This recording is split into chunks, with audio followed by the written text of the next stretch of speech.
Scène 4. Une place sur laquelle est située la maison du Capulet. Entre Roméo, costumé, Mercutio, Benvolio, avec 5 ou 6 autres masques, personnes masquées et déguisées, des gens portant des torches et des musiciens. Roméo, voyons, faut-il prononcer un discours pour nous excuser ou entrer sans apologie? Éloge. Benvolio, ces harangues, sermons, prêches, prolixes, verbeuses trop longues, ne sont plus de mode. Nous n'aurons pas de Cupidon aux yeux bandés, d'une écharpe portant un arc peint à la tartare et faisant fuir les dames comme un épouvantail. Pas de prologue appris par cœur et moellement débité à l'aide d'un souffleur pour préparer notre entrée. Qu'ils nous estiment dans la mesure qu'il leur plaira. Nous leur danserons une mesure et nous partirons. Roméo.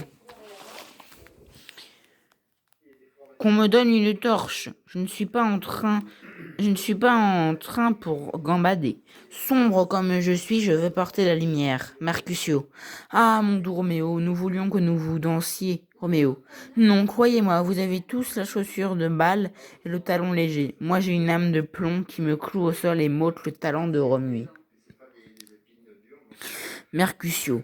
Vous êtes amoureux. Empruntez à Cupidon ses ailes et vous dépasserez dans votre vol une vulgaire essor. Roméo. Ces flèches m'ont trop cruellement blessé pour que je puisse m'élancer sur ces ailes légères. Enchaîné comme je le suis, je ne saurais m'élever au-dessus d'une immuable douleur. Je succombe sous l'amour qui m'écrase. Mercutio. Prenez le dessus et vous l'écraserez. Le délicat enfant sera bien vite accablé par vous. Roméo. L'amour, un délicat enfant. Il est brutal, rude, violent. Il écorche comme l'éprine. Mercutio. Si l'amour est brutal avec vous, soyez brutal avec lui. Écorchez l'amour qui vous écorche, et vous le dompterez. Au valet. Donnez-moi un étui à mettre mon visage. Se masquant. Un masque sur un masque. Peu m'importe à présent qu'un regard curieux cherche à découvrir mes laideurs. Voilà d'épais sourcils qui rougiront pour moi. Benvolio. Allons, frappons et entrez. Aussi dedans que chacun ait recours à ses jambes. Roméo. À moi une torche, que les galants au cœur léger agacent du pied à la natte, pièce du tissu servant de tapis. Insensible. Pour moi, je m'accommode d'une phrase de grand-père. Je tiendrai la chandelle et je regarderai. À vos brillants ébats, mon humeur noire ferait tache.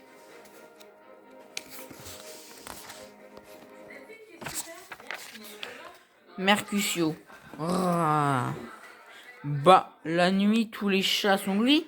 Si tu es un humeur noir, nous te tirerons, sauf respect, du bourbier de cet amour où tu patauges jusqu'aux oreilles. Allons vite, nous usons notre éclairage de jour. Roméo. Comment cela? Mercutio. Je veux dire, messire, quand nous attardons, nous consumons nos lumières en pure perte.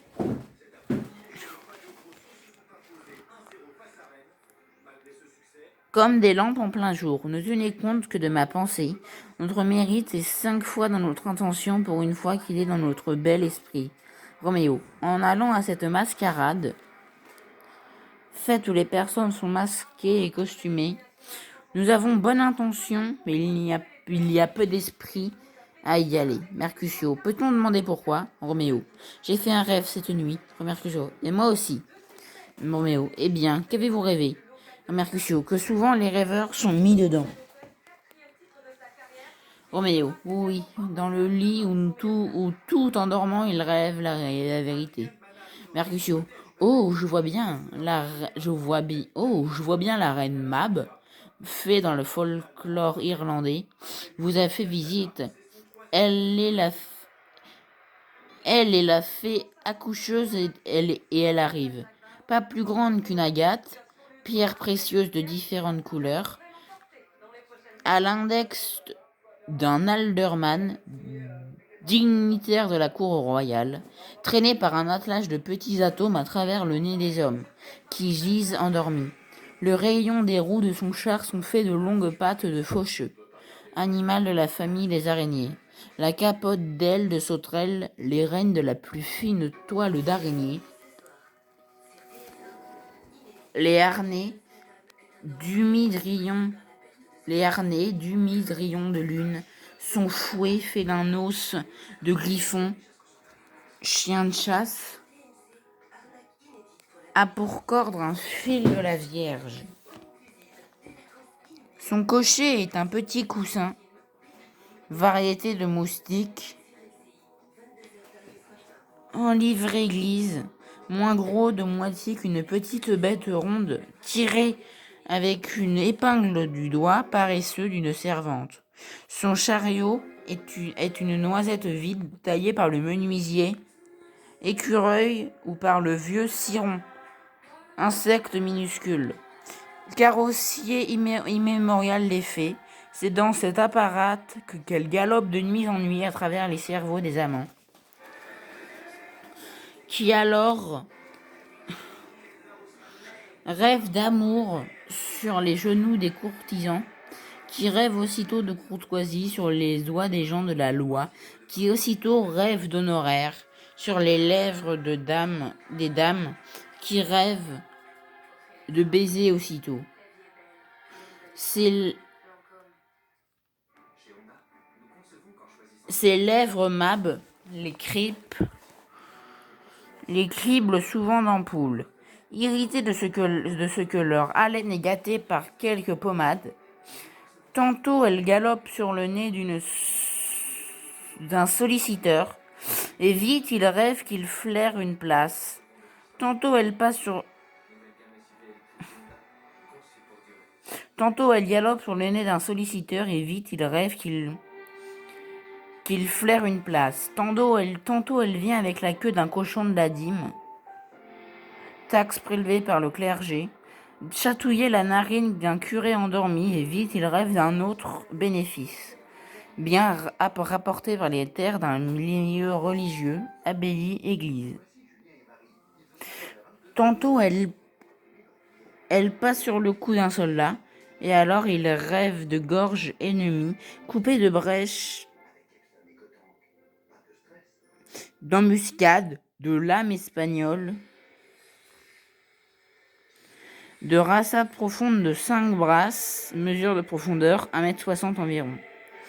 Et puis de tambours battant à son oreille, sur quoi il tressaille, s'éveille et est ainsi alarmé, jure une prière ou deux, et se rendort. C'est cette même Mab qui la nuit tresse la crinière des chevaux et dans les poils emmêlés durcit ces nœuds magiques qu'on ne peut débrouiller sans encourir malheur. C'est la strige, vampire qui se présente sous la forme d'un monstre mi-femme mi-chienne, qui, quand les filles sont couchées sur le dos, les étreint et les habitue à porter leur charge pour en faire des femmes à solide carrure. C'est elle.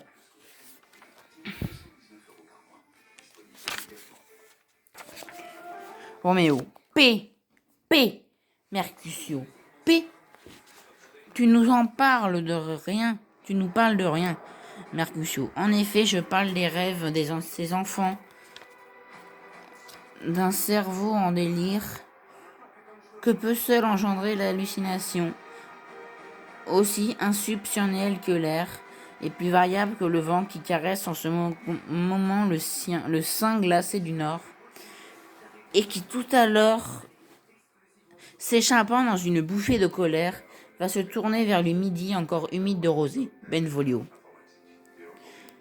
Ce vent dont vous parlez nous emporte hors de nous-mêmes. Le souper est fini et nous arriverons trop tard. Roméo. Trop tôt j'en ai peur, mon âme pressent qu'une amère qu'une amère catastrophe, encore suspendue à mon étoile, aura pour date funeste cette nuit de fête et terminera la méprisable existence contenue dans mon sein par le coup sinistre d'une mort prématurée. Mais que celui qui est le nautonnier, celui qui conduit une barque de ma destinée, dirige ma voile. En avant, joyeux amis. Benvolio. Battez tambour. Ils sortent. T'es pas tout seul, hein.